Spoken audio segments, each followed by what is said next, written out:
3, 2, 1. Do you like Dutch angles?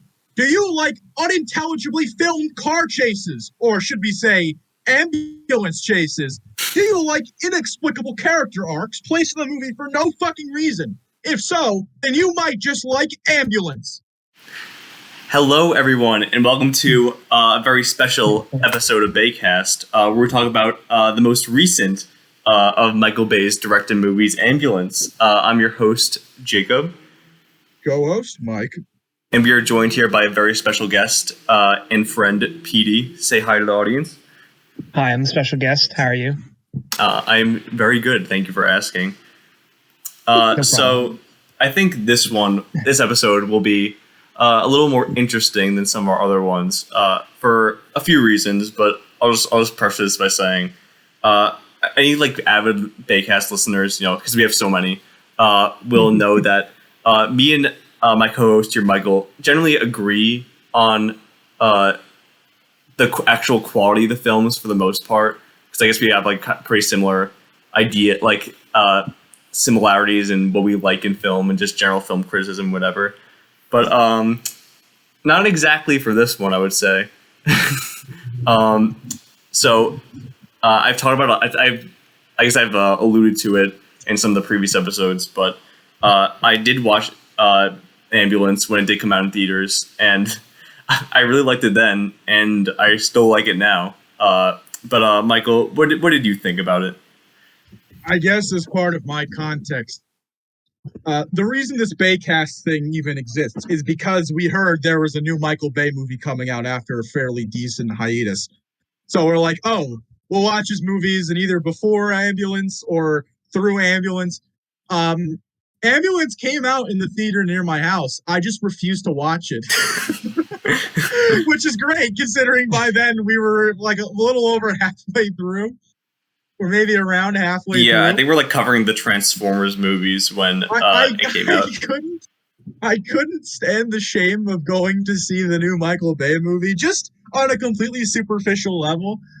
And I did see this online rather than in theaters. And I have a lot of issues with it, but not issues I normally hold against Bay's movies. Huh. Which is strange. Yeah. But yeah, Petey, what did you think about it? So personally, I think that Louisville sucks. Yes, but also just even going from the beginning, I remember being in the theater and just even getting from the beginning of the movie with that scene with the girl having the fence through her stomach. I literally wanted to throw up in the movie theater. I looked over at my friend and I said, yeah, this isn't going to be good. And guess what? I was right. Yeah, that's Every funny. single aspect of this movie, except for what's his name? Jake Gyllenhaal's like adopted brother. Oh, yeah, Abdullah Mateen II. Yes, he was actually like I thought he was probably the best part of the movie. Like Jake Gyllenhaal's character, I felt like kind of went crazy for the sake of being crazy rather than actually just being crazy. That's why he's so great, Petey. Yeah, that's why I like him in this movie. Okay, I mean it's great from like an ironic standpoint. Us agreeing. All right. But yeah, so I guess to preface this, I'll just say that I feel like this is. Well, I think I've said this like 3 times already, but whatever. All right, so this movie was obviously filmed during the pandemic, and I think this is like, I don't think this movie would have existed if there wasn't a pandemic, because I think Michael Bay used the opportunity to make a lower budget film than he usually does. I think had like around like a $40 million budget, which in terms of like, after watching Six Underground a week ago, I think it's like basically like night and day and like the actual like stunt / CGI production of it. But that's not, I don't think it's necessarily a bad thing though. But yeah, do you want to like get into the plot / characters or what we like and dislike? Well, okay. By getting the plot, we can say what the plot is pretty fucking quickly. Yeah, it's a very simple movie. It's a very simple movie, but it should be. It's good simple. Unlike Six Underground, which is bad simple in my opinion, of course. Six Underground is bad simple. I think this is the idea of the movie is there's two brothers. There's Jake Gyllenhaal, who is this rich. He's actually very similar in many ways to one from Six Underground, being the Elon Musk-esque kind of wacky guy, and then his brother, who's a stoic ex-military guy, which is very much like Seven from Six Underground. But they're brothers, and a lot of the movie hinges, or is intended to hinge upon their relationship and how it develops over the course of a bank heist gone wrong. However, this movie does not seem to enjoy spending time with the main characters. That's probably my biggest issue with it.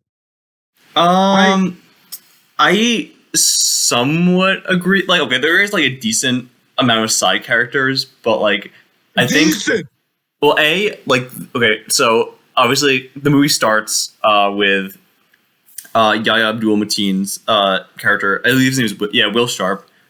He's not getting compensation for his work in the military, and his wife needs like $200,000 for a experimental surgery. Yeah, and they won't pay for it because it's quote unquote experimental. Blah blah. So he goes to his brother played by Jake Gyllenhaal, and and he has all of his money in a heist that he's doing, and he allows his brother to come along so he can get the money for the surgery. Blah blah. Blah. And at that point, we're introduced to all of Jake Gyllenhaal's like co-bank robbers. Insane cohorts. Yeah, which I thought most of them were quite annoying, and they had they each had like their own gimmick. I was like, all right, now we're to like be with all these characters throughout the rest of the movie. Like one of them was like this guy wearing Birkenstocks to a bank robbery. There was one Trent. There's one Italian that I know that Petey didn't like. Oh yeah, I really want to talk about the Italian whenever I get the chance. Okay, you can talk about him now, honestly, if you want. We're going to their characters kind of in the first chunk of the movie, at least. Yeah. This guy is the laziest representation of the like Italian stereotypical like character archetype, whatever. He is in his in that getaway van, just peacefully driving up to a bank robbery and just randomly calls all the civilians Mamalukes. Completely unnecessary. He has that interaction with the cop. I'll get you some cannolis. Yeah. I'll get you some of my mother's cannolis. I'll drop them off. You don't know where he works. Well, And he's intending to kill the motherfucker. Yeah, that too. He's like, oh, can I kill him? Dude, when he got shot in the head, I went, yes. I was like, finally, I don't want to hear any more shitty Italian jokes. Thank God. Yeah. There's enough shitty jokes for every other race in this movie. Yeah. We're introduced to a lot of these annoying side characters in the beginning, and then they all die after the bank robbery goes wrong. And then we're introduced to some other side characters that I find to be less annoying, that we pretty much follow throughout the rest of the movie. Less annoying, maybe. But anyway, let's talk about. I guess we'll talk about our three leads. Obviously there's Danny Sharp, who's played by Jake Gyllenhaal, and I just want to say, I love how Jake Gyllenhaal just like doesn't give a fuck about like what people think about like what roles he chooses, because like obviously like, throughout like the last like decade, he's like become like a very notable actor for movies like Nightcrawler and such. But like, I like with how like now he's just like, I don't give a shit. I'm gonna be in a fucking Michael Bay movie, even though he's like one of the most talented actors working today. And he went completely off the chain. He had so many memorable lines. I'll probably mention some of them later. But yeah, I thought he was really funny, and I thought he did a really good job. I agree. You said he didn't like Jake Gyllenhaal because he was so like wacky and insane. Yeah, that is exactly why I fucking loved him, because everyone in the movie is like a boring stereotype, and he's like, "Hey, I'm gonna fucking kill you, lady. I'm gonna shoot you in the head on my TV, lady," just for no fucking reason. I love that. I get the appeal. Don't get me wrong, but like, I feel like it's just it doesn't match in with the vibe of the rest of the movie. That's what he just like. Again, that's completely valid. Like, it's like, if he was a little bit more logical, I think I would love him. But he just has these moments that I'm like, what the like? what are you doing? Yeah, I think part of this arc. Oh, sorry, you can go. What arc? I think part of it is that there's a through line. I guess we can talk about it during the plot a little bit, but it's kind of a minor thing. But it underscores both the Sharp, Danny, and Will's relationship, that they're both different, I guess, sides of what their father apparently was. Because their father is apparently like a military guy that turned to bank robberies, which is an insane motherfucker. And through this, I think you see Danny's hesitance to follow in the footsteps, and then he totally does because he's a fucking he's a dweeb. And then Will, who tries his best to fight that and be a morally upstanding guy. I think that's supposed to be the point, is that they come from a fairly similar location morally, and then they diverge in the opposite direction, which gives me a lot of Jake Gyllenhaal screaming nonsense, which I'm a big fan of. But I can understand that totally this movie, with a few exceptions, like especially in the beginning with all those fucking clown characters, isn't as wacky as most of their movies. Even Six Underground. Yeah, no. Well, this is way less wacky than Six Underground, because Six Underground was like borderline comedy. I guess, but yeah, I would say I would definitely compare Jake Gyllenhaal to Goodspeed, played by Nick Cage in The Rock, except obviously Goodspeed was supposed to be like the hero, and he's like, and Jake Gyllenhaal's borderline the villain in this movie. But but like very eccentric, very funny. I kind of just mention a couple of his lines. Yeah, go nuts. Now get some examples. When he first meets the Cam, who's the Mrs. Ambulance. Yeah, who's obviously the ambulance wearer, blah blah blah. She's like, oh yeah, what's your name? Like Camille? Yeah, I prefer Cam. And he's like, really? My name's Daniel, but I prefer Danny. I don't give a fuck. Yeah, it's weird how he tries to come off as personable to ease the situation when he is clearly an actual sociopath. Yeah, he is like he evolves, because even when that, I'm blanking on it again, but the girl that is the EMT, that Mrs. Cam. Ambulance. Yeah, he just completely blows up on her towards the end of the movie, and at first he was more logical, but he just completely loses it. Well, I think there's a good reason for it, but we'll get to that. There is a reason for it. I don't think it's a good reason. Anyway, let's move on to his brother or adopted brother Will, played by Yahya Abdul-Mateen II. I think much like Jake Gyllenhaal, he's definitely become a pretty popular actor recently with movies like Aquaman. I think he's pretty solid in this. Definitely on the other side of the spectrum as Jake Gyllenhaal, because he's definitely the one who's supposed to be the most quote unquote down to earth. Nefarious. Yeah. Jake Gyllenhaal's nefarious. He's relatively sane. Yeah, because he has a reason for wanting to do the bank robbery.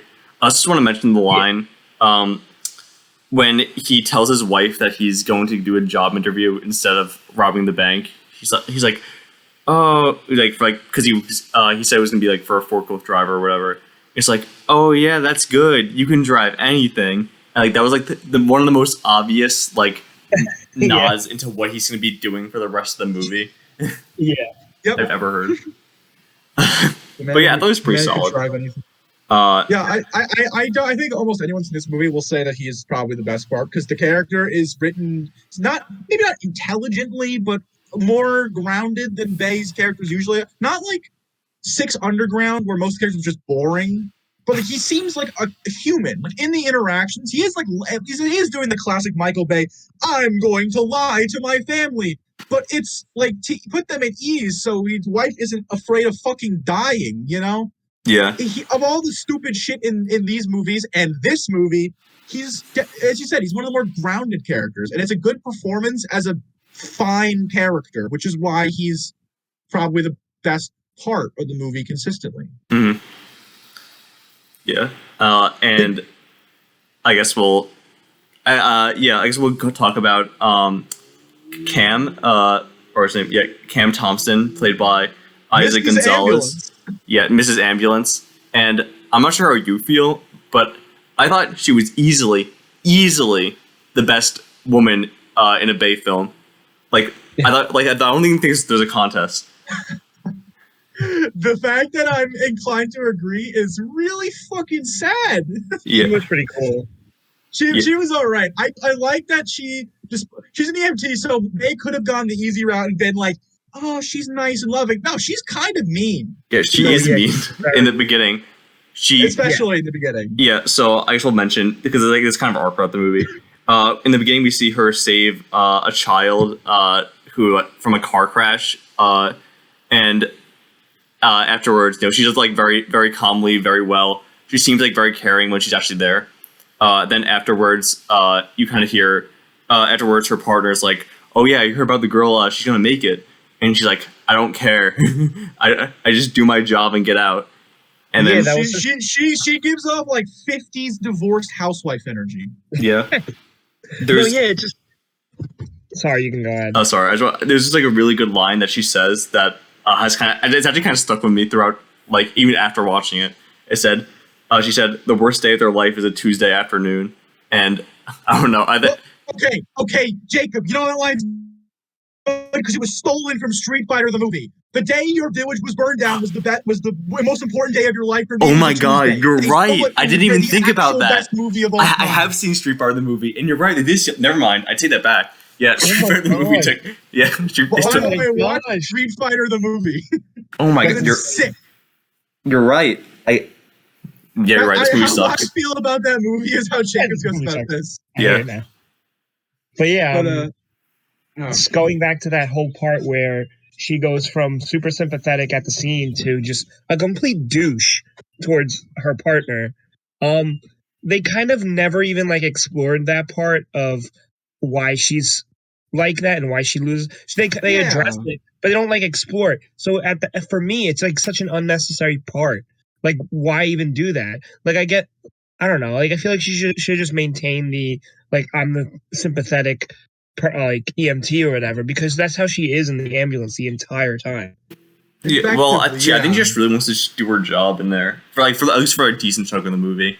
I also kind of say I think a part of this movie that I noticed, but I wouldn't say it delivered on, was supposed to be on keeping the characters mostly gray morally.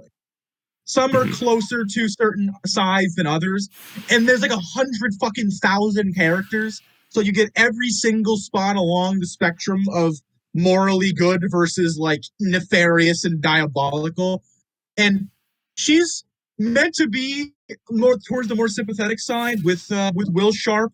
But again, starting your character off with I would say a pretty powerful start of her being so dismissive of the lives she's saving. All of a sudden, oh, she's in the ambulance. I have to save a life. And she doesn't get that much besides that. It kind of feels, if anything, more counterproductive than empowering or enriching. Yeah. You say she's the best Bay girl in her first scene, and the rest she's as stupid as the rest. Like I don't know. I don't necessarily. I think she's pretty solid throughout the entire film. Also, like I do kind of get why she. I think like she said to say like she got addicted to speed like when she was in the academy to become a doctor, and like that I think that kind of like hardened her, made her like, okay, like what I'm doing doesn't really matter all that much, even though I am saving lives. Like what am I really doing other than just like helping people through their worst day in their life? You know what happened? You know what I felt when I heard that? I'll admit I just laughed. I'm like, why is that more? Why does that matter? I thought.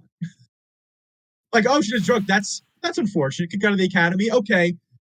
Talk about it touches on a relationship or a former relationship with this other nurse from Mount Sinai.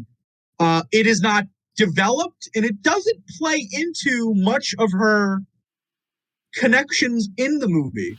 She says earlier, like, I have a boyfriend to her partner. It's revealed later that she was bullshitting and they broke up however many months ago. And that didn't go anywhere. Yeah. Well, I think the whole point of it was just saying like, oh, she just said that she had a boyfriend, so that she wouldn't have to deal with that with him constantly asking, and then that was brought up later. She could have made it up. Is what I'm saying. Like, I guess for the audience to set up there is a character because there has to be another ridiculous tangential phone call. But yeah, and like real life logic, yeah, you probably just make someone up. But like in movie logic, you would want to set up the character early so that they can be. Well, I think later. the part I have is that character, along with almost every other character that appears after the original team is killed, is useless and fucking ruins the story's cohesion. Yeah. So like, I guess we'll move on through the plot. So obviously the bank robbery goes wrong, and Will shoots a cop that was in a couple of previous scenes. Also, I just gotta mention before that, they reference not one but two Michael Bay movies in like the first like 20 minutes of the movie in a row by the same guy. Yep. They mentioned The Rock and Bad Boys. Like okay, like I'm not even to praise this. It was like very forced and like obvious. Like they're like just like how little tidbits to little Easter eggs for those Michael Bay fans out there, a la me. What I felt when I like referenced The Rock, I'm like, oh, all right. And when he went to Bad Boys, I figured it out. This is Michael Bay's Avengers Endgame. Can you elaborate on that a little bit? I will. Yeah, please. I will. Okay, after years of making movies, most of them fucking stroking the cock of the last in some way or another, making literal billions of dollars, Michael Bay is given the chance to create a more intimate story based on a pre-existing movie about people in an ambulance and a robbery. What Michael Bay decides to do is make it a fucking multi-stage, character-driven epic with new characters pulled out of the ass of everyone every 5 seconds as if they already existed. And that's why he puts 2 consecutive references, is because it's a celebration of all things him. You see how many Dutch angles there are, the lens flares, the fucking sweeping drone shots. It's intensified to 1,000 in this movie, because I think Michael Bay was celebrating himself. Oh my god. That's a theory. That's certainly a theory. That's you know what? Honest.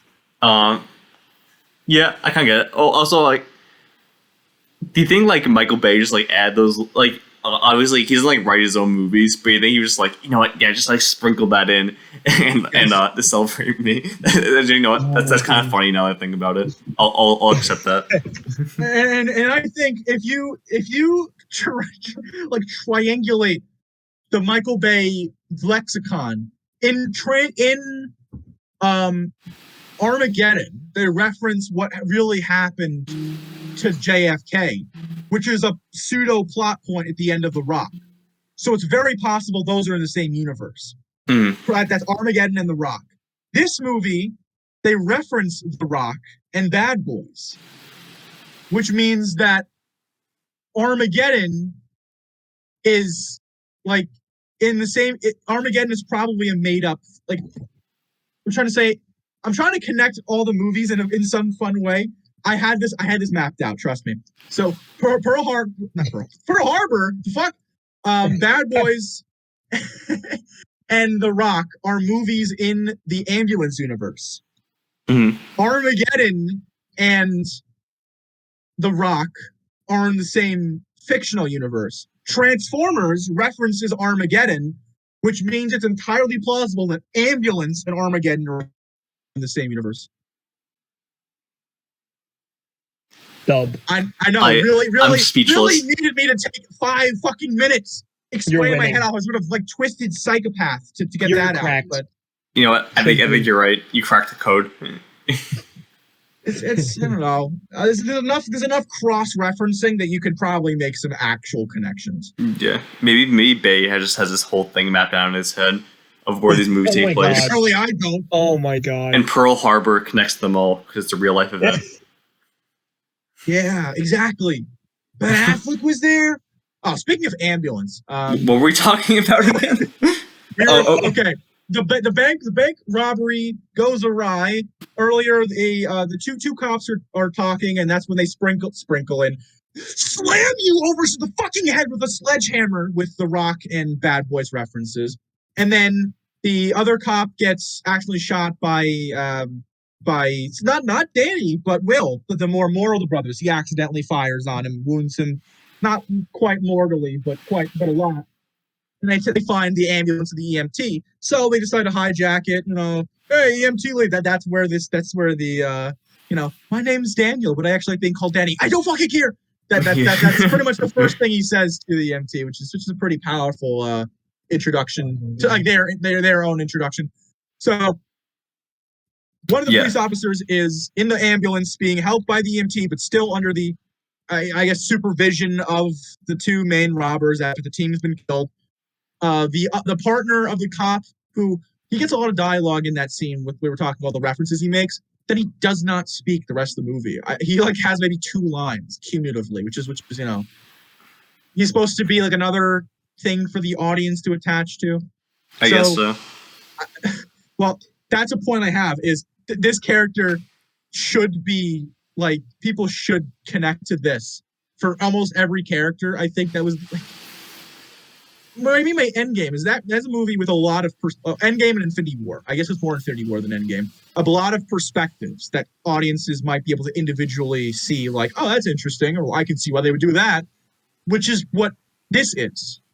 Because once they get in the ambulance, they begin their quote unquote escape, which lasts the remaining 2 hours of the movie.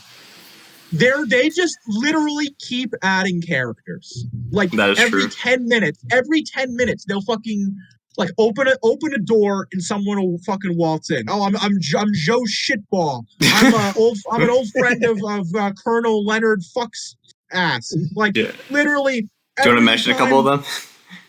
Yeah, go nuts. You actually know I like one. Okay, of the characters they add, I like one of them. I guess like the probably the biggest one is I'm going to name right now. Is Captain Monroe, who's played by Garrett Dillahunt, who I thought on my first watch, I thought it was Josh Duhamel. Josh Duhamel. Yeah, they look very similar. And I was like, oh, it's cool. Josh Duhamel is back in a Bay movie after Transformers movies, but now a different guy.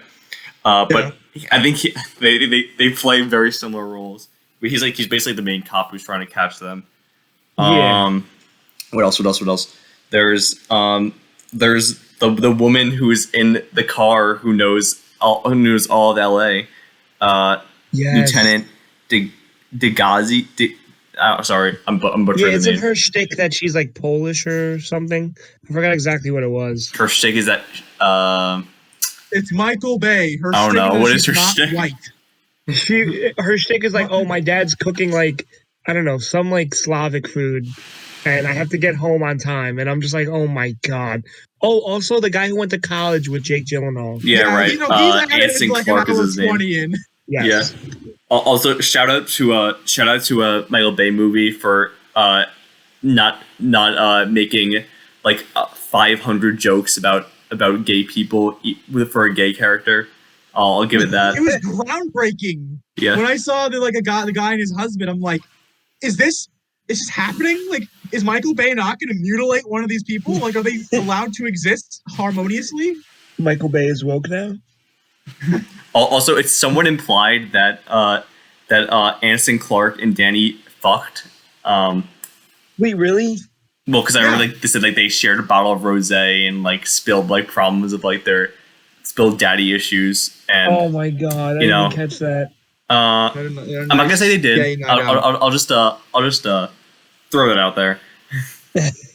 But also, like I thought his character was fine, but like I just say it's weird because like they kept saying like he was like really young, even though like I don't think he's like that young. I think he's over 40 years old. I don't even think he's like that much older than Garrett Dillahunt.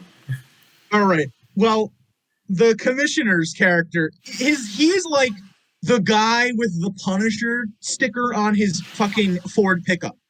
He's meant to be like I thought he was actually like in a Pain and Gain way.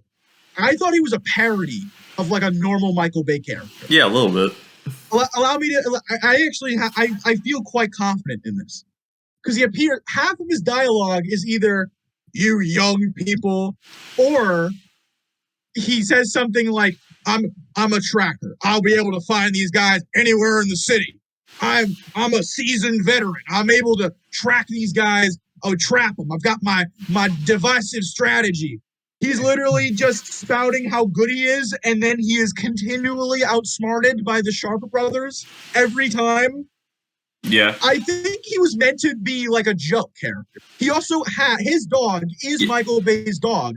Which don't forget about the Michael Bay dog. Yeah, I mean, he slips him in all of his movies if he can, but it's actually named Nitro, which is his dog's real name. I don't think he would do that and make him like even a brief moment, like a part of the plot, like that guy's story, because someone put the dog in like a police car that was in a chase. It was like, get my dog back. Like that feels like a Michael Bay, like wink to the audience. Like this character is like this. He's got my dog. This guy isn't like a fucking serious character. Yeah, I don't know if his dog is so large, but he's so cute. Yeah, well, you got big old mastiffs that Bay loves. His Bone Crusher, and now it's Nitro Zeus, named after the greatest character of all time, Nitro Zeus from Transformers 5. But love it. Like that character, I didn't initially know what to feel because I'm like, oh, this guy's annoying, but I'm like, oh yeah. Once I began to see him as more of like a fucking like practical joke, I was happier with his presence.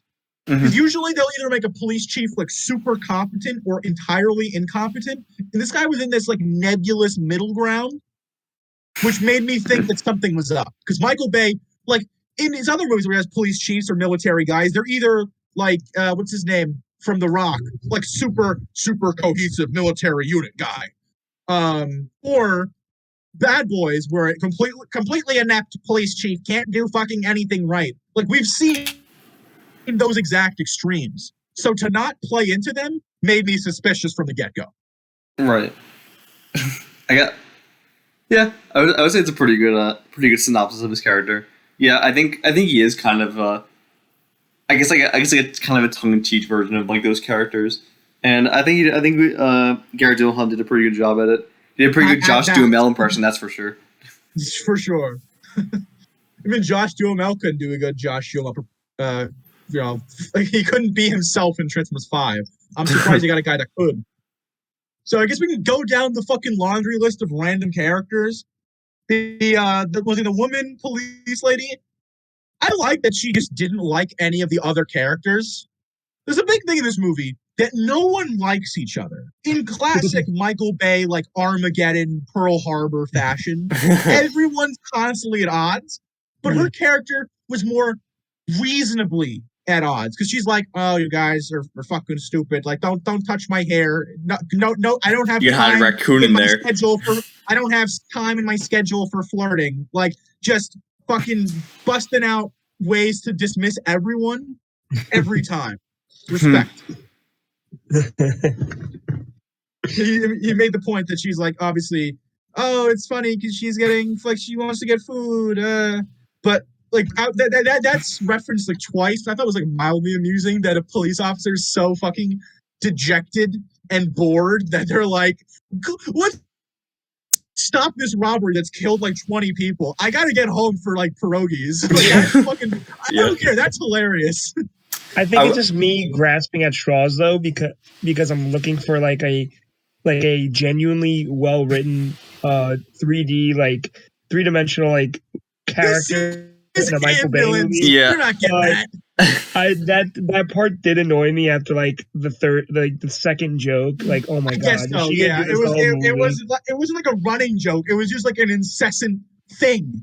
Yeah, there were a few running jokes, but that I wouldn't really call that one of them. Yeah, I guess we should like try and talk about how the movie looks / the action of it, because it is an action movie, as Michael Bay does. So quote unquote well. Is it an action movie though? Kind of. Okay, so it's kind of a thriller / it's a thriller drama. And this Michael Bay movie does something interesting in that. I think we mentioned this in like one of the more recent episodes, but he kind of gets a new obsession with every movie. This one's drones. He really liked drones in this one. He just. I'm not gonna lie. Okay. I didn't really feel this on my second watch, but when I watched it in the theater, those constant drone shots made me nauseous. Yes. Yeah. Okay, interesting. I feel like I'm more at odds with both of you than we're at odds with each other. I didn't find them nauseating. I found them sickening in a moral sense because I'm thinking when the first time it happens, I'm like, yo, that's pretty cool. Does it again, I'm like, yeah, that's the same shot.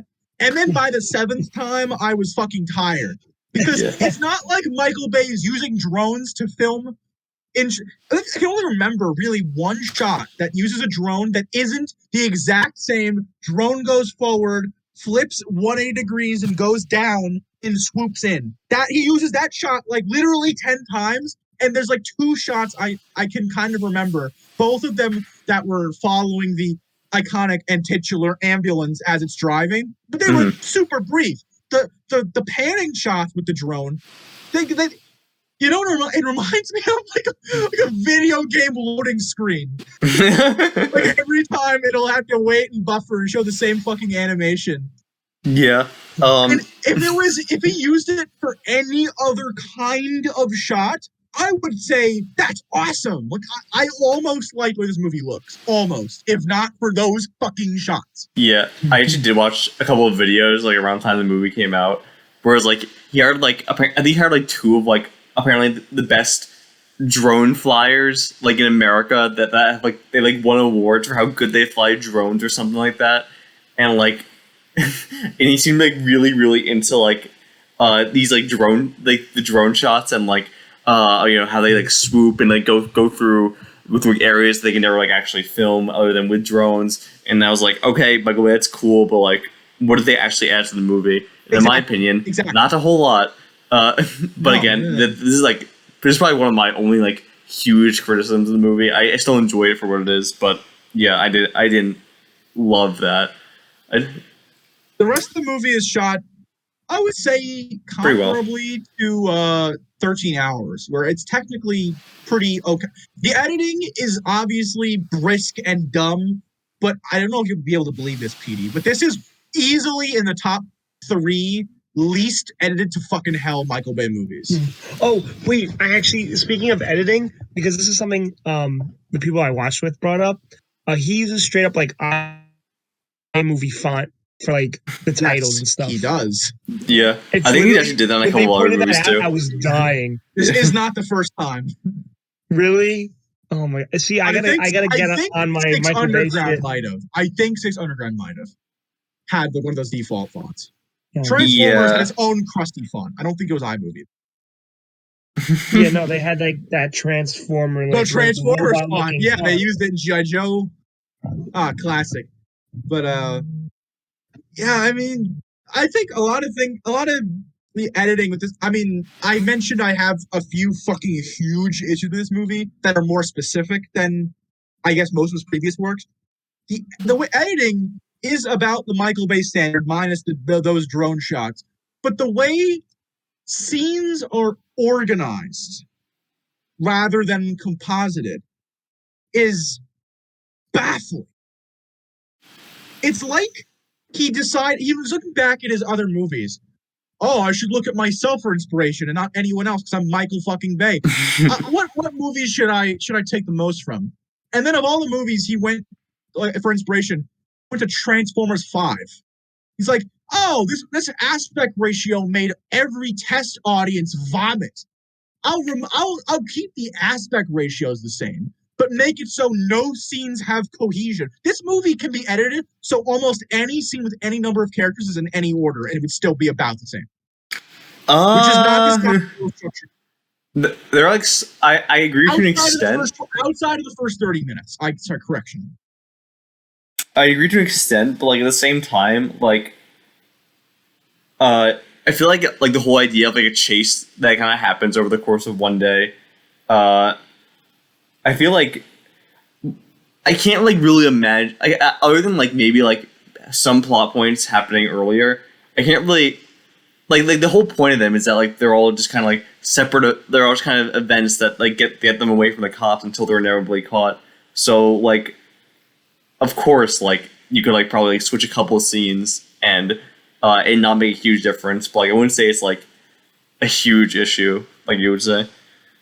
Well, I didn't I guess in the events themselves, I don't have an issue with the fact that they're kind of interchangeable because, like I said, it is not a the continuous action type set piece. I mean, like anything the cop or anything the commissioner or anything the analyst could say could be before this scene with Danny or this scene with Cam. That's what I more mean. I guess okay. The stuff with the ambulance, I'm okay with being in any order because you said it's a chase. The scene with everyone else, there's no coherent character threads or arcs for the fucking the fucking half a dozen characters that plague the world outside of the ambulance chase. And that's where I take issue that there's so many of them.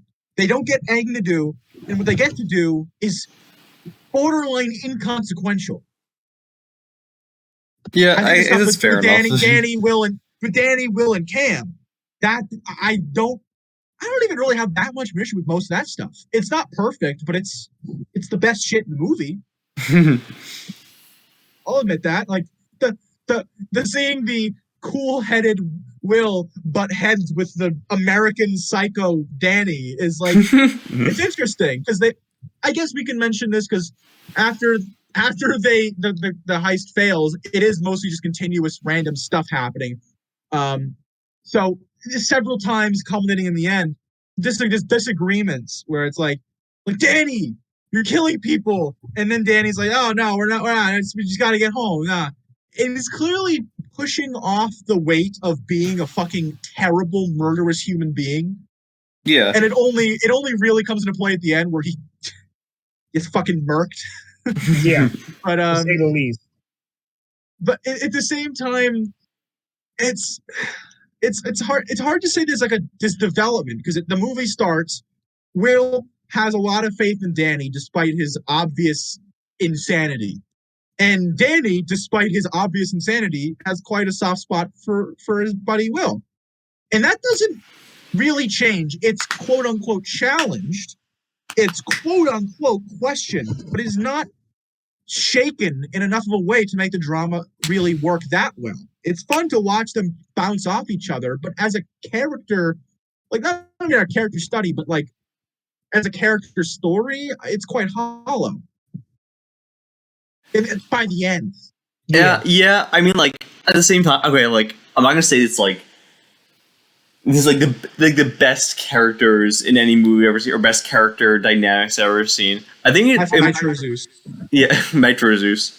But I guess like when in comparison, I guess that this is more so in comparison to Michael Bay's other movie. I feel like his character work is way better in this than like something like I don't know Pearl Harbor.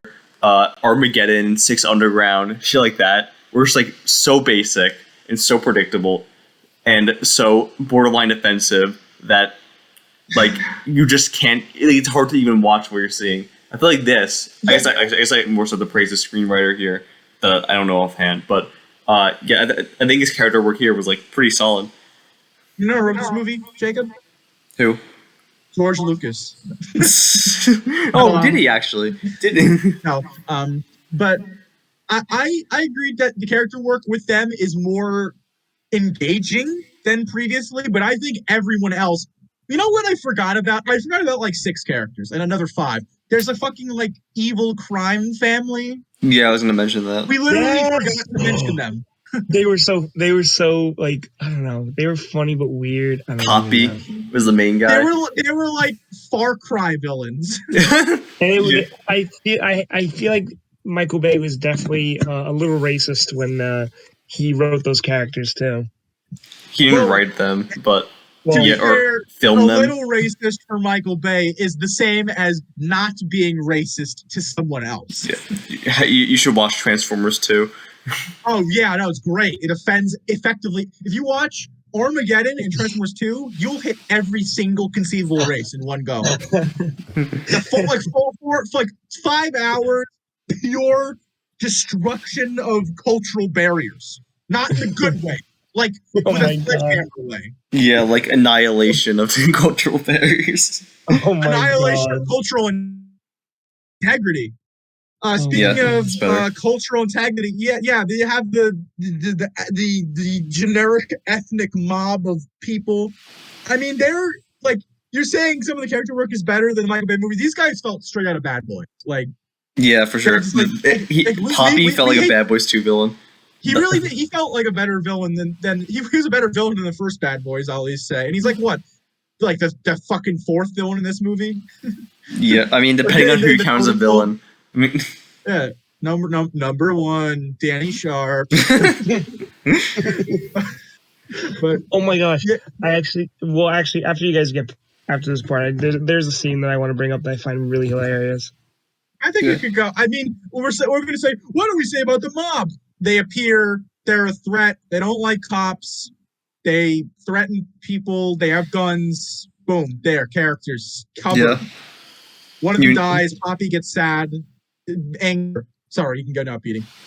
So, I'm blanking on the other product placement, but I love the product placement when they wear a specific brand of headphones, and in the middle of all this chaos and death and blood and disgustingness and crime and just overall just low life shit that happens in this movie, they decide to put on an earbud each and listen to music, and all of a sudden everything is happy in that moment just for that product placement. That was fucking hilarious. It was hilarious. He was like, all right, I gotta calm down. And he's like, I got you. Yeah. Time out. Yeah. I think it's song called Sailing. Out of place, and I loved it because it surprised me. Like the things I like most of this movie are the parts that were the least predictable, which does not make sense from any real movie criticism, but is entirely fine with Michael Bay. Well, yeah, I mean, because it's not like a good movie. Like when I feel like that happens whenever you're like looking at something at an ironic standpoint. Yeah. Just throw everything out the window, and you're like, "This is so stupid." Jake Gyllenhaal and his adopted brother listening to silly music while a guy is bleeding out in the back.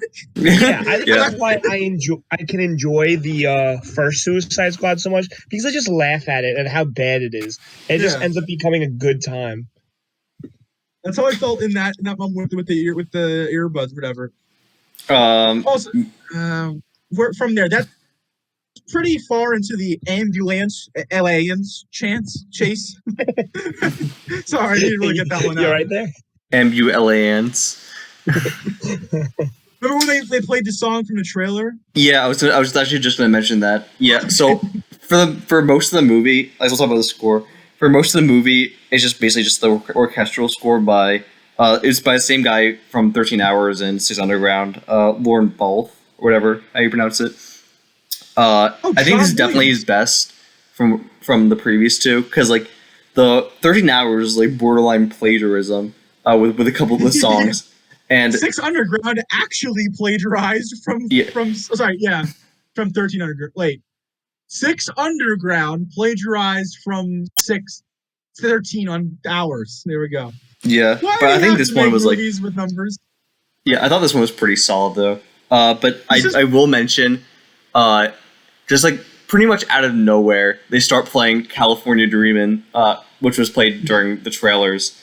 It's not the original version. It's by it's like a version by a different guy. But like I genuinely think like at some point in the movie it probably could have been used well, but I just found that like to be a very odd placement of it. It was just a normal part of the ongoing ambulance chase. Yeah, and it was not that long after the little earbud moment. Was it before or after? But they haven't like pretty. Right. I thought it was after. I could be very wrong. They happened like a very pretty. Yeah, both of those were late in the movie. Yeah. The score, I guess we can tune on out because for 6 Underground and 13 Hours, I did it. I got them both right. Impressive, I know. Getting movies that you've already watched right, but those were just flat lines. Absolutely nothing going on. This was weird. It was dissonant. It was synthy. I liked it. Yeah, that was pretty solid. I mean, the part I didn't like objectively, but loved in the shitlord Michael Bay fan in me. There is one in there somewhere, Jacob. But was right before they even start the heist. Not while the heist is going wrong, not like in the fallout, before there's just boom, Bro, you cut out from literally that. 10 minutes. Duh, and it's like Trent is like, why are you wearing Birkenstocks, Trent? Meanwhile, fucking droning on. I didn't really get that, but it was very funny, and I eventually just cracked up because it was like, why is this happening? It was just one of those things. Because awesome. Just kidding. It was. I feel like something like that, even that exact droning noise, if they used it when the heist was going wrong, like any other movie would use a score element like that, it would be fine. But no. Imagine if in the beginning where they're talking like honey, I got the job. Don't worry, I'm driving there now. Just like the Inception bells or whatever. Yeah, like what the hell? But otherwise, I actually really enjoyed the score because it wasn't just generic action movie; it was generic thriller movie score. Yeah, and that's something different for him. It's no Jablonski, but it's solid. Yeah, no, Steve Jablonski drops like the 2 greatest scores of all time in Transformers 1 and 3, and then dips. Yeah, unfortunately, hopefully he comes back for a next Bay movie, but whatever. I just want to mention Bay movie. Oh god. Do you guys notice all the? This is obviously this movie's filmed during the pandemic. Do you guys notice all the COVID imagery in this movie? Yeah, I did not. There's, I think my favorite one is that I think this is a scene where Cam tries to escape from Danny in the toward the beginning. You see a mural of Fauci doing the Star Trek sign. Oh yeah! Wait, really? Yeah, that is in the movie. I noticed that. I feel like I did notice that when I watched it, but it just completely escaped my mind. Mm-hmm. There is a scene that I actually thought was very amusing and only could have happened if Michael Bay made this during the pandemic. Where, in this the setup for the robbery, they're all wearing their robber masks, they're loading their guns, and then a kindly Asian woman walks on, looks at them, and then puts her mask on. That's cute. Yeah, that's pretty funny. And it wasn't like the guys went like, "Hey, get out of the elevator, Kung Pao chicken!" Like it wasn't like normal Michael Bay humor. It was like a quaint little moment that played on the circumstances in which it was filmed, which I thought was nice, I guess. Mm-hmm. Let's see what else. For the record, I stole that joke from Scott Pilgrim. I did not make up that racist joke. Dude, I think our viewers might cancel you. I don't know. Point your avarice towards Jason Schwartzman. Avarice? Wait, what the fuck am I talking about? That's not the right. Never mind. I think I just want to talk about. I think my favorite scene in the movie is probably the scene where they do surgery on him, because I feel like that was a part where I was like, I think it's the only time in a Michael Bay movie where I was genuinely oh shit, this is serious. I actually was kind of on the edge of my seat of what might happen, because I was not. I know you weren't, obviously. Yes. Well, I'm not just gonna like it, but because I thought for a moment, oh yeah, maybe this. I was with you for a few seconds, maybe like a minute or so, where I'm like, oh, the police guy, he's wounded after all this, and I realized the way they're making the trajectory of Will's character development. If they kill the cop, he's just evil in the eyes of the movie, and I know it wasn't going to betray that kind of standard. So when he was. And it was also deflated further. At one point, one of the things just starts dripping blood. And then she's like, blood! Where's the blood coming from? Why is there so much blood? Like, you're dude, look at the fucking tubes. I don't know. It was it's supposed to elevate the tension, but that was after they did most of the surgery on him. Yeah, but they didn't see that. Oh my god, that surgery was horrible in the ambulance. Really? I couldn't stomach it, man. Do you mean horrible as in badly made, or just gross. It was just gut wrenching. Like I literally yeah.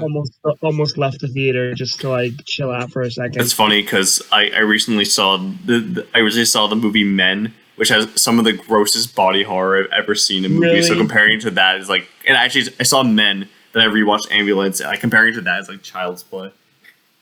I literally like I don't know how I feel about that movie. I obviously have to watch it still, but that movie Yeah. just I don't know. The trailers didn't give much away from what I've seen, so I don't have a take. I mean, I really liked it. It's like I think I think a lot of people get mad from it, but anyway, yeah.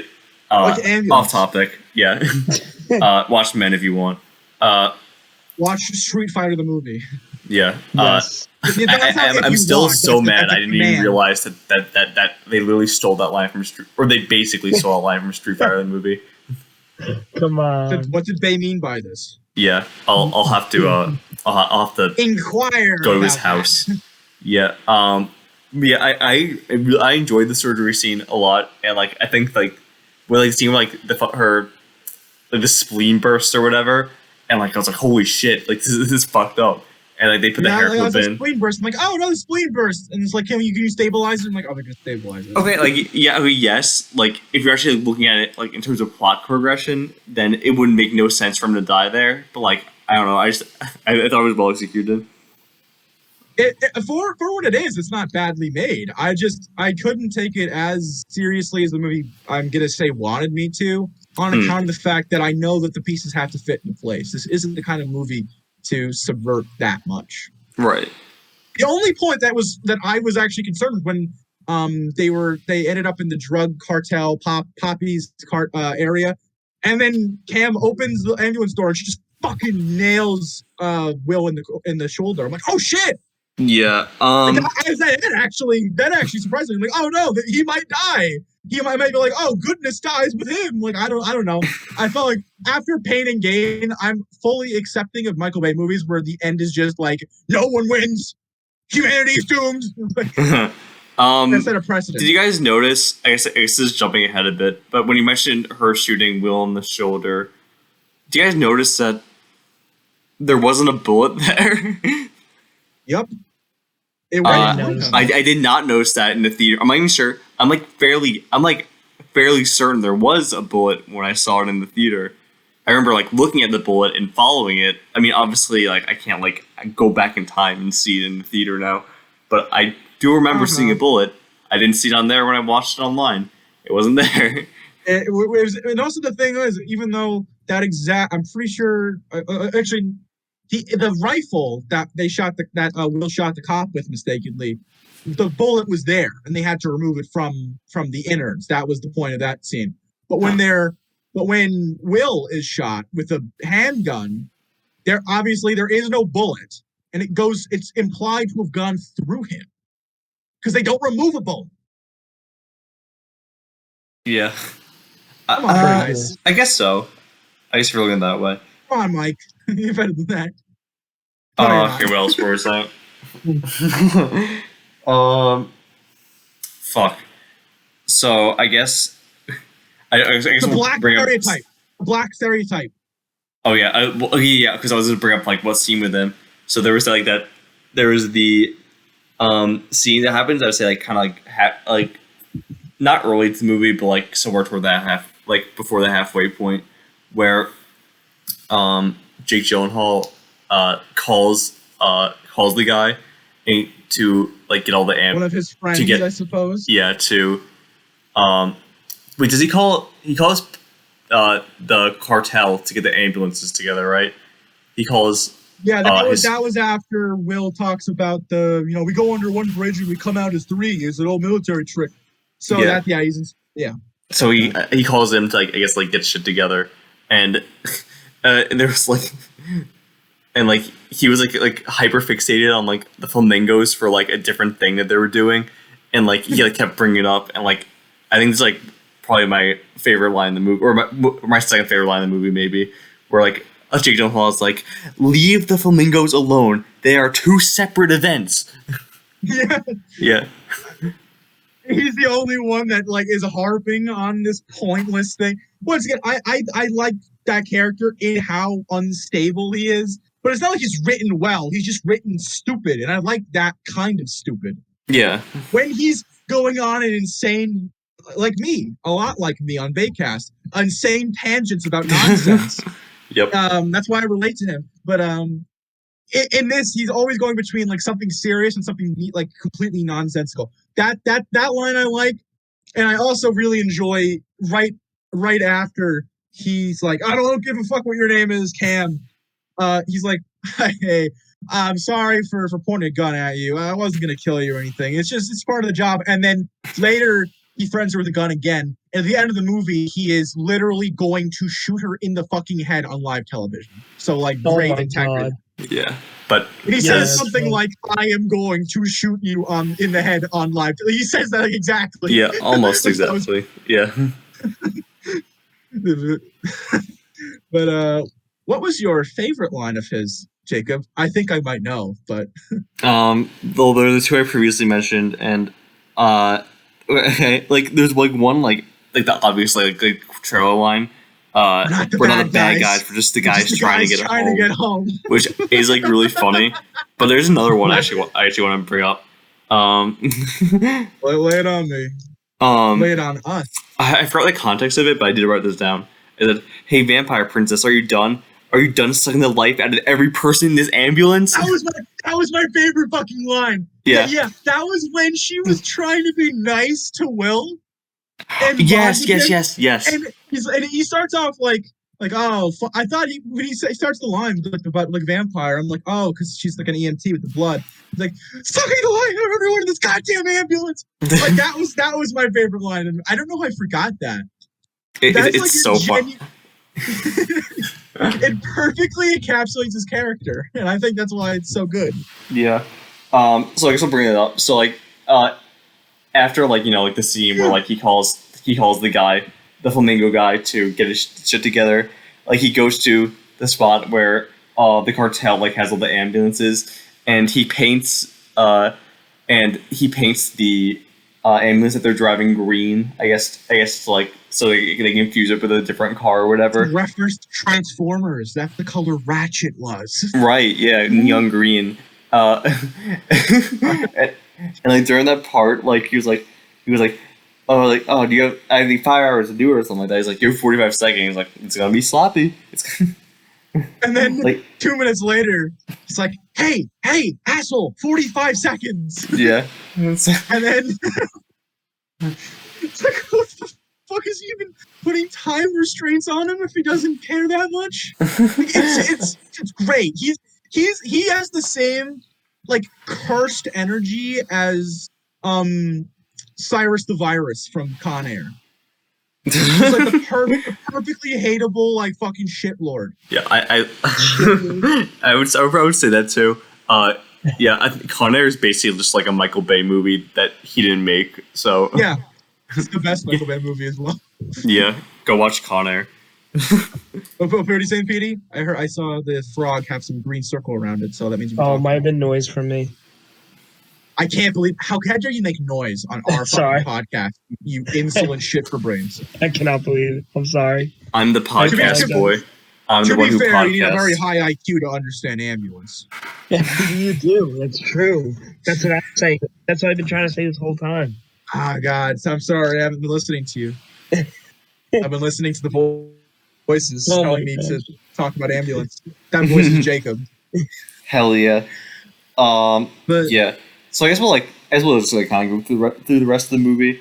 I guess they go to Pappy's house, and they think to give him the money from the diversion they made. They stole some of it. Yeah. Like successfully, I mean. Yeah, but since his son died from quote unquote protecting him or whatever, like he thinks that like it's not a fair trade, and he wants to kill the cop instead or whatever, or kill the cop to get even. Then since Will's character is like, I don't want to kill anyone, he's like, he conflicts with Danny, of course, but then I feel like this is probably one of Danny's best character moments, where he's like, at first he like seems like he disagrees with him, and he's like, you're going one way and with the other. You're going left. You're going right. I'm going left. You know, it's supposed to be go left together. Go left. Go left. Go left. Go left. And then it's awesome shootout. It showed there was a soul somewhere in there, which was surprising considering the rest of the movie, but it was refreshing nonetheless. As I alluded to, this movie attempts to hinge on the brotherly relationship, and despite the fact they have, just say, insurmountable philosophical disagreements, they still love each other nonetheless. And to emphasize this, they have the classic good movie trope of showing them as kids doing arbitrary garbage, that's something that's like in other Michael Bay movies too. Every other fucking Michael Bay movie except for Transformers. Maybe that's why they're better than that. But you don't see a little fetus Sam Witwicky, you know. Just saying. But that was one of the only moments where that relationship it comes to the end of the movie, so you'd be like, oh, it's the culmination of them, you know, quarreling and trying to meet this, you know. But no, the whole movie, Will is like, okay, we got to keep the cop alive. We're not monsters. I just want to get to my family. Danny's like, Joe, kill him, run him over. We got to leave. We got to get home. Are we talking to the police chief? Fuck you. Go fuck yourself. Like, he's just so evil that his heel turn is like, okay, but it isn't really justified in the movie's context. But it's one of the rare moments with this movie where I'll give it a pass for trying to be a real movie. Mm-hmm. I guess. So yeah, what we're saying. Okay, yeah. So as you stated previously, Cam accidentally shoots Will, and eventually we find out Cam admits it to Danny, and because he thought it was the cop of law or whatever, yeah. and then we get to this scene where he's like, "I'm gonna shoot you on live television," and then we have that final standoff at the hospital. Yeah, which I actually thought that was a fairly, I mean, besides the dialogue being hysterical, I thought that was one of the more powerful scenes where he's failing to realize that someone that he doesn't really like at all, but at least learned to trust well enough, might have betrayed him, even though it obviously wasn't intentional and circumstances weren't as black and white. Well, that's the thing. Will sees things entirely in black and white. Not Will, Danny, sorry. Danny sees, we talk about that, we're not the bad guys. It's him putting himself in oh, there are bad guys and good guys, and because I'm not the most evil man to that, because I haven't done the most active wrong, which is obviously untrue. That's what he thinks, that I'm not the bad guy in the scenario. So at the end of the movie, when he feels like the connection between his people in the ambulance, like other characters in the ambulance, is severed, and the connection between him and his brother might also be severed because of his potential death, he just fucking snaps. And I thought that was they really couldn't have ended his ended his story in any other way, because he goes out, there's 100 million guns on him in this hospital parking lot. He walks out, and I was like, oh, I actually reacted to this, verbally. Will shoots him in the back. Yep. I thought that was kind of awesome, actually. Yeah, I think it was definitely, he definitely had it coming. It was fulfilling, yeah. Surprisingly, for this fucking movie. He killed the guy, but that guy was also his nefarious, devilish, sinister brother, who, yes, loves him, but he more loves the idea of him than him, because he's like, oh, you'll be here, be part of the heist, it'll be fine, we're brothers. He kind of holds on to a superficial relationship when Will attempts to see that if there's a real brotherly love there, realizes by the end there isn't, and then terminates it. Mm-hmm. Yeah, I think I like that. I like that part of the ending of the movie. Yeah, I guess a good way to put it. Even though, they are brothers and they obviously grew up together and they do love each other, but when he realized that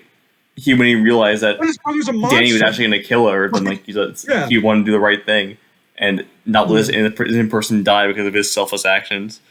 Yeah, the chance. Danny had many chances of redeeming himself and doing the right thing. He continually tried to entertain the idea of doing right, but he ultimately couldn't. You know, when it came to instinct, I think that's an important thing. Is like this movie is morals versus instinct.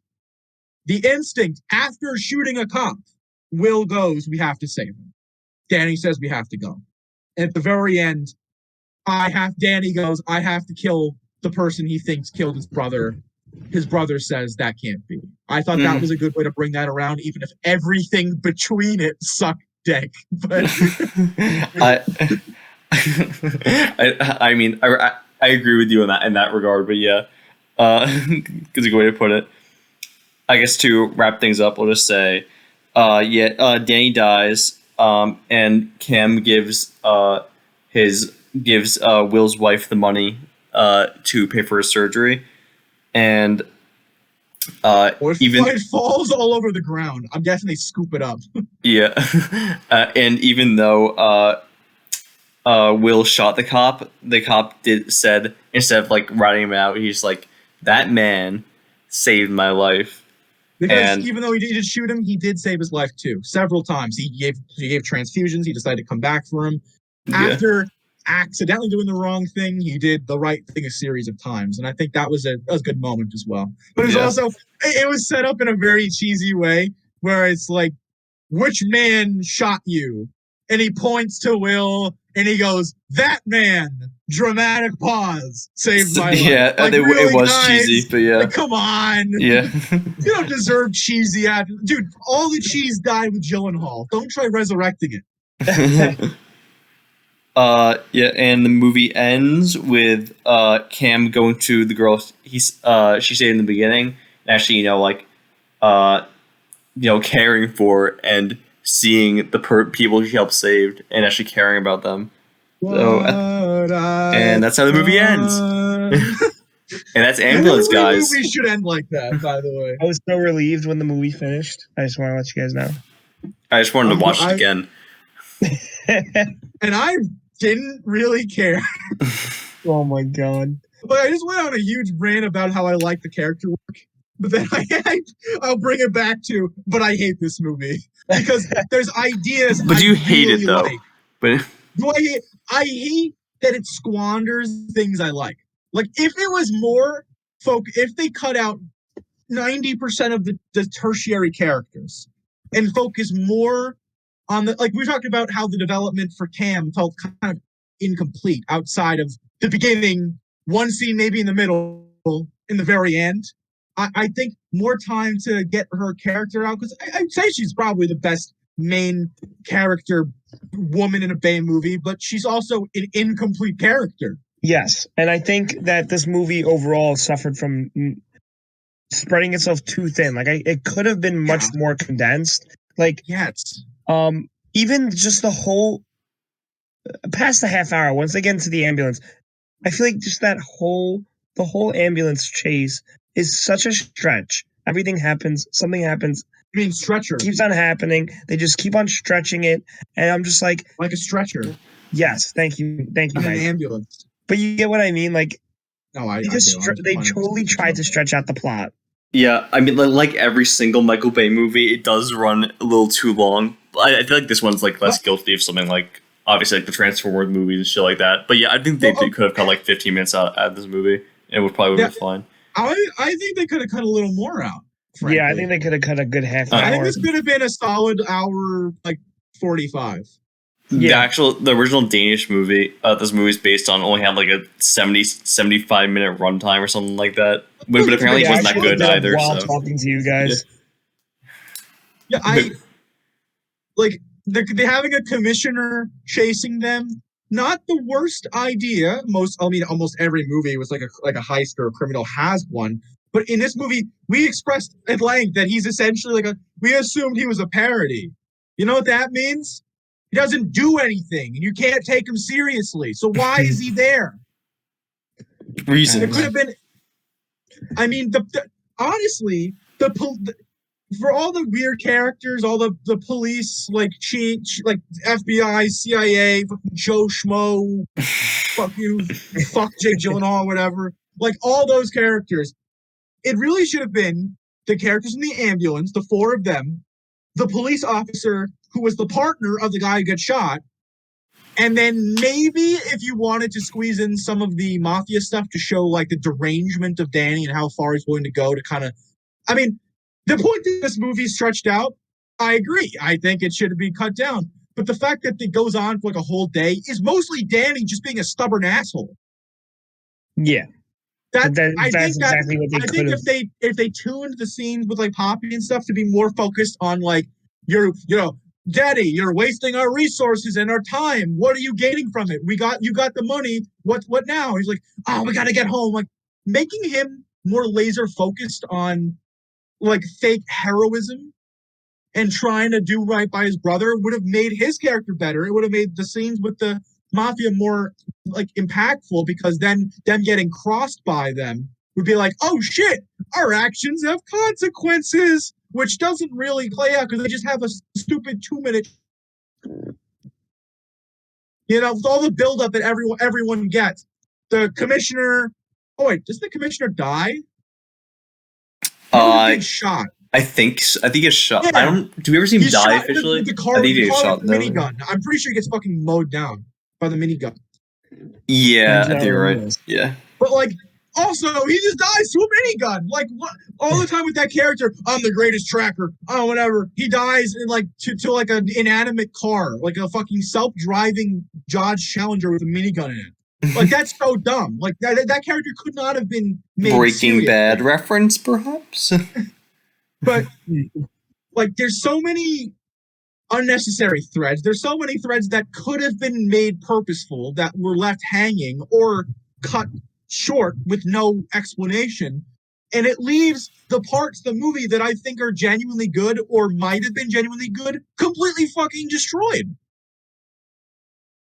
I think the through line, this is going to sound, I'll be positive for me. I think the through line of this movie, the main characters, the situation they're in, the criminals with an EMT and a cop that he shot who wanted to save, is the best story Michael Bay's adapted. Mm-hmm. But it is not fucking realized to any decent extent, I don't think. It's just compromised by not usually we're like, this movie, like Pearl Harbor, is like, this movie is boring and it's like boring, it's not shot well, it's all of his character conventions. Michael Bay, for Transformers 2, it's like, oh, the racist humor and the stupid camera. This movie does not, besides maybe the drones, which are kind of a new thing, this movie does not suffer as badly as the other ones in terms of Bay's own style. It just suffers from being fucking inept. I said that about something else. I think it was 6 Underground. But maybe this movie's way better than 6 Underground, in my opinion. Like I say, it's way less boring than 6 Underground. It's less boring. I'll give it that. Yeah. But I haven't watched it, but I wanted to watch. I feel like I would like it more than this purely because I'm assuming it's less gory and also has not necessarily. Yeah. Really? Yeah. It's actually that's the most consistently gory. There's squibs fucking everywhere. People are getting just blown up and shit. Netflix just basically just gave Bay $150 million to make his like a wet I guess dream. It goes to say that after that he discovered what gore is. Is it more cartoonish though? Yeah, I guess so. Yeah, it's more like the Suicide Squad. In terms of gore. I guess it is over the top compared to this, which is more intended to be realistic, but. I don't know. Not really realistic, but at the same time, I'm like, with this being the last of the mainline ones he's directed, I was disappointed not because I didn't like it, because I didn't like it for such weird reasons. I guess. I mean, it's kind of like hard to like disagree with you, like in terms of like the things you bring up are like maybe like some of the pacing issues, but like it's just like I think I enjoyed the movie because like. It felt like unlike a lot of our movies, which just feel like so, like a studio mandated or just like incomprehensible in like some of the decisions he made. This one like felt like he something he actually wanted to make and something that like in a story he wanted to tell in like a way that like wasn't nauseating, other than like some of the drone shots. That not like. I'm talking more so in terms of like story and so characters that actually have arcs that are somewhat succeeded, I guess, throughout the movie, and just making like a decent action thriller. That did a pretty good job. I agree that it is Michael Bay doing what he wants to do. But I've come to the realization that maybe having a studio to be like, no, Michael, don't do that. I mean, Six Underground is the most studio. It sounds, this is Michael Bay's old. I fucking hate you. I was talking about how I was like, Six Underground. You talk about old in my presence. We should have seen Pig, but the Six Underground is the most corporate, the least Michael Bay of his movies, and it's too simple in characters and convoluted in story.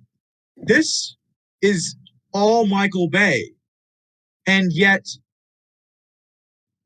it's a simple story with relatively easy to follow characters, but I think he felt he needed to compensate almost every turn. Like, oh, these characters can actually have arcs and go through development. Well, let's add 10 more characters. People liked the camera work on 13 Hours or Transformers 5 when the aspect ratio wasn't fucking freaking out. Okay, I'm going to make every shot a cinematic drone shot. People like my car chases. I'm going to make an entire movie that's a car chase. I feel like he isn't making this because he's making it because he wanted to. He's making it the way he is because he feels like he needs to. And I don't think it panned out that well. That's an interesting way of looking at it, I guess. Yeah. I think we're coming to a bit of a close. Petey, you have any other remarks? I do not. Damn. Okay. I'll say it. I think that this is Michael Bay's best movie since The Rock, but just my opinion. I don't even have words for that. Okay, which we will discuss in our next episode, which should be a tier list where we rank all our Michael Bay movies. Yeah. We'll have the official. This is gonna be the canon official rank list of Michael Bay movies. There's no other opinion. Why don't we just make 2 tier lists? That would be silly. Why would that be silly? That would be silly. Why would that be silly? Hey, don't ask questions. I'm going to ask questions. We'll discuss. We'll discuss the intrinsics of the episode after this. But yeah, look forward to a tier list next week, hopefully. And remember, after that, we're hitting a few non-directed produced movies. So yes, Baycast, the main series of Baycast, the series where we look at every movie directed by Michael Bay, is coming to a close, but the Baycast, as in talking about things associated with Michael Bay, not necessarily done. The Baycast goes on. Yeah, it does. Ooh, yeah. So look forward to us ranking these, which people fucking love tier lists. Oh, I love tier lists. This will be the first Baycast to get 1 Baycast billion views. That was the worst thing I've ever heard. 1 billion. There we go. Boom. All right. We're gonna get so many. We're gonna get so much money from the tier list that we could fucking make our own Galvatron. Hell yeah! All right. On that note, that's pretty much it. And thank you for watching. And take care, everyone. Take care, folks. See you guys later. Bye. Yeah.